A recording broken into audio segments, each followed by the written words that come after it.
اب یہ آپ سمجھ جائیں کہ جو سائفر آتا ہے فورن آفس کے اندر وہ کبھی کسی کے پاس نہیں جاتا, وہ صرف فورن آفس میں رہتا ہے, وہ چوری نہیں ہو سکتا, وہ فورن آفس میں پڑا ہوتا ہے. جو ہمارے پاس آتا ہے اور جس میں prime minister, president, army chief, ISI کا چیف اور پھر ایک جاتا ہے اس کا جو جاتا ہے کیبنٹ سیکرٹری کے پاس, یہ یاد رکھیں کہ یہ وہ سائفر نہیں جاتا. یہ سائفر کا جو مفہوم ہوتا ہے وہ اپنے لفظوں میں لکھ کے ہمارے پاس پہنچتا ہے. تو سائفر فورن آفس میں رہتا ہے, وہ کبھی وہ نہ چوری ہوا ہے, نہ وہ اور کوئی دیکھ سکتا ہے, نہ پرائم منسٹر, ہم کوئی نہیں دیکھ سکتے, کیونکہ یہ سائبر سیکیورٹی کا قانون ہے جو کہ کیبنٹ ڈویژن بتاتی ہے ان کو, فورن آفس کو. تو پہلے تو یہ سائٹ پہ کر دیں کہ سائفر کا جو کوڈ تھا وہ کبھی بھی پبلک نہیں ہوا, کسی نے نہیں وہ دیکھا بشمول پرائم منسٹر کے, ہم نے کسی نے نہیں وہ دیکھا. ہمارے پاس وہ آیا کہ وہ سائفر کے اندر ایمبیسڈر اسد مجید اور ڈونلڈ نون نے کیا بات چیت کی, وہ ہمارے پاس آیا. اب سب کے لیے وہ میں نے بڑے احتیاط سے اس کو جب میرے سامنے آیا تو بڑے ہم نے احتیاط کی. کیا کیا ہم نے؟ سب سے پہلے اس کو فیصلہ کیا آپس میں کہ ہم یہ پبلک نہیں, ابھی اس کے اوپر بات نہیں کریں گے, کیونکہ OIC کی کانفرنس تھی پاکستان میں 22 اور 23 مارچ کو, تو سائفر آ چکا تھا 6 مارچ کا. ہم نے اس کانفرنس کی وجہ سے ہم چپ کر کے بیٹھے رہے کیونکہ باہر سے منسٹر آ رہے ہیں اور شور میں جاتا ہے اس کا, تو ہم نے کہا ملک کو نقصان پہنچے گا. حالانکہ جو سائفر کے اندر چیزیں ہیں وہ میں آپ کو بتاؤں, اس سے بڑا نقصان ملک کو کیا پہنچنا تھا کہ پوری سازش ہوئی گورنمنٹ گرانے کی, رجیم چینج کی. 27 تاریخ کو میں نے جلسے میں جو ایک کاپی لہرائی وہ سائفر نہیں تھا, جو سائفر کے اندر پیغام تھا, تو وہ میں نے بتایا. اور میں نے تب بھی محتاط رہا, میں نے یہ نہیں بتایا کہ میں نے کہا یہ بڑا سینسٹیو ہے, میں نے لکھ کے بتایا کہ میں صرف کوئی غلط بات نہ کہہ دوں, کیونکہ انٹرنیشنل ریلیشنز ہیں, ہماری دوسرے ملکوں کے ساتھ تعلقات ہیں, وہ نہ خراب ہو جائیں. اس کے بعد میں نے کیبنٹ میں رکھا, کیبنٹ کے سارے ممبرز کو بتایا گیا کہ یہ سائفر آیا ہے, اور یہ سمجھ لیں کہ یہ کتنی بڑی اس ملک سے, میں سمجھتا ہوں کہ یہ کتنی بڑی ملک کی توہین ہوئی کہ ایک باہر کا ایک آفیشل وہ پاکستان کے ایمبیسڈر کو کہہ رہا ہے کہ اپنے پرائم منسٹر کو اگر تم نے نہ ہٹایا, ووٹ آف نو کانفیڈنس, جو پھر سے میں یاد کرا دوں کہ ابھی آئی نہیں تھی, تو پاکستان کے لیے مشکلات ہوں گی, اور اگر اس کو ہٹا دیا تو سب کچھ معاف ہو جائے گا. یہ تھا سائفر میں. اور جو ایمبیسڈر تھے, پھر سے میں آپ کو بتا دوں, اسد مجید, انہوں نے لکھا اس میں کہ میرے خیال میں تمہیں اس کے امریکہ کے خلاف ان کو پروٹیسٹ کرنا چاہیے, ڈیمارش کرنا چاہیے کہ یہ کبھی اس طرح کی زبان استعمال نہیں ہوتی, ایسی دھمکی نہیں دی جاتی. میں پہلے کیبنٹ میں رکھتا ہوں, پھر 28 مارچ کو نیشنل سیکیورٹی کاؤنسل میں رکھتا ہوں, اور وہ نیشنل سیکیورٹی کاؤنسل میں سارے سروس چیف ہوتے ہیں. جنرل باجوہ تھے وہاں, ایئر چیف تھے ادھر, نیوی کے چیف تھے, جوائنٹ چیف آف سٹاف تھے, ہمارے ساری کیبنٹ کے سینئر ممبرز تھے, فورن آفس کے سیکرٹری بیٹھے ہوئے تھے. اور اس میں کیا فیصلہ ہوتا ہے کہ ہمیں جس طرح ایمبیسڈر اسد مجید نے ریکمینڈ کیا, ہمیں ڈیمارش کرنا چاہیے, ہمیں امریکہ کو پروٹیسٹ کرنا چاہیے کہ یہ آپ نے ہمارے اندرونی معاملات میں مداخلت کی. تو جب وہ اس میں آ گیا نیشنل سیکیورٹی کاؤنسل میں اور ڈیمارش کر دی, تو جو اس کی جو سائفر کے اندر چیزیں لکھی ہوئی تو وہ تو پبلک ہو گئی, کیونکہ جب آپ نے پبلک ایک سٹیٹمنٹ دے دی کہ کہہ دیا کہ ہم نے اس کی کیا, تو وہ تو سیکرٹ تو نہ رہا وہ,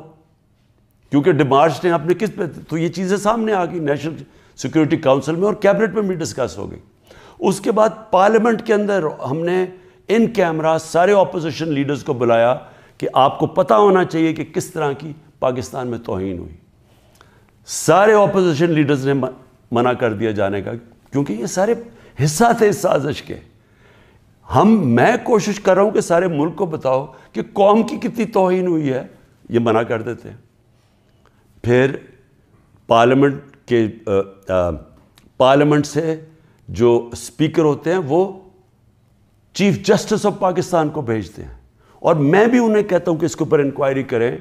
کہ یہ جو مداخلت ہوئی ہے اس کے اندر پتہ تو چلے کہ یہ ہوا کیا, کتنی بڑی سازش ہوئی ہے کہ سٹی گورنمنٹ کے اوپر, الیکٹڈ پرائم منسٹر کے اوپر دھمکی ملتی ہے, اور پھر اس کے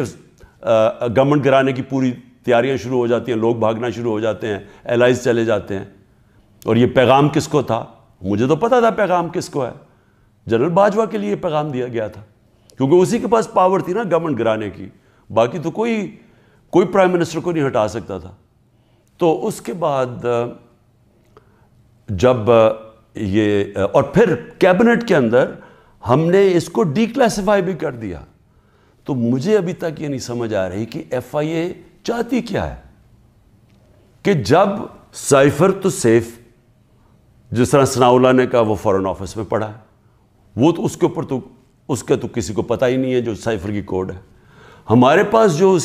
جس کو پیرافریز کہتے ہیں انگریزی میں لفظ, ہمارے پاس جو آتا ہے وہ تو اس کا مفہوم آیا تھا,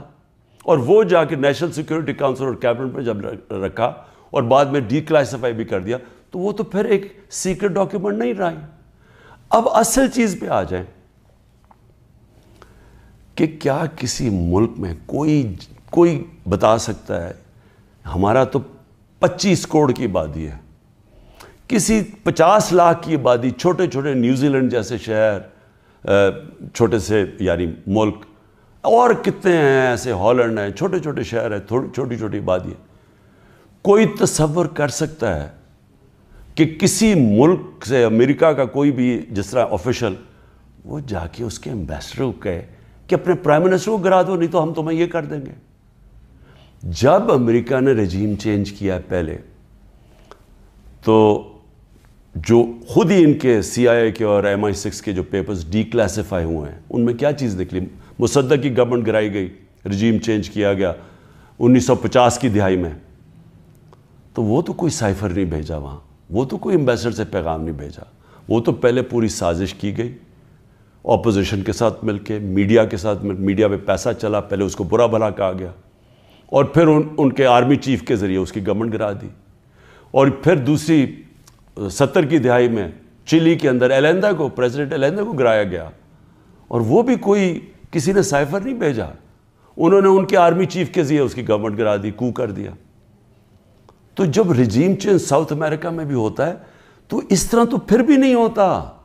کہ پہلے وہ کوئی ایمبیسڈر سے دھمکی دی جائے. تو میں آخر میں یہ کہنا چاہتا ہوں اپنی قوم سے کہ دیکھیں, یہ کوششیں ساری ہو رہی ہیں کسی نہ کسی طرح عمران خان کو راستے سے ہٹانے کی. یہ پوری ہر چیز کے پتہ نہیں 180 کیسز ہیں, اور ایک اور وارنٹ بھی نکلا ہی ہے. الیکشن کمیشن کی توہین ہو گئی, یہ دنیا میں آپ نے نہیں کبھی سنا. عدالتوں کی تو توہین ہوتی ہے, الیکشن کمیشن کی توہین ہونے وارنٹ نکلائیں. پوری کوشش ہے کسی نہ کسی طرح اس کو جیل میں ڈال دیں. میں کھڑا ہوں, جیل کے لیے بھی تیار ہوں, لیکن قوم کو میں یہ بتا دوں کہ میں انشاءاللہ ہر کیس کا ثابت کروں گا اسی ملک میں بیٹھ کے کہ ہر کیس انہوں نے جعلی بنایا ہے, بوگس بنایا ہے, اور ہر کیس جب عدالت میں جائے گا, جب سنا جائے گا, کوئی جج بھی سزا نہیں دے سکتا پورا کیس سن کے, کیونکہ یہ سارے جعلی کیسز ہیں. اور اس کا مقصد اس ملک میں انصاف نہیں لانا, اس ملک میں انصاف کی قبر کھودنی ہے, تاکہ کسی طرح جنگل کا قانون جو طاقتور ہے وہ کسی طرح اس ملک کی جمہوریت بھی ختم کر دے, وہ طاقتور اس ملک کی عوام کی آواز ختم کر دے, وہ اس ملک کی سب سے بڑی پارٹی کو کسی طرح ختم کر دے, اور کسی نہ کسی طرح یہ چوروں کا ٹولہ جو 30 سال سے ملک کو لوٹ رہا ہے, کسی نہ کسی طرح اس کو پھر اوپر بٹھا دے. یہ ہے ساری گیم. پاکستان زندہ باد.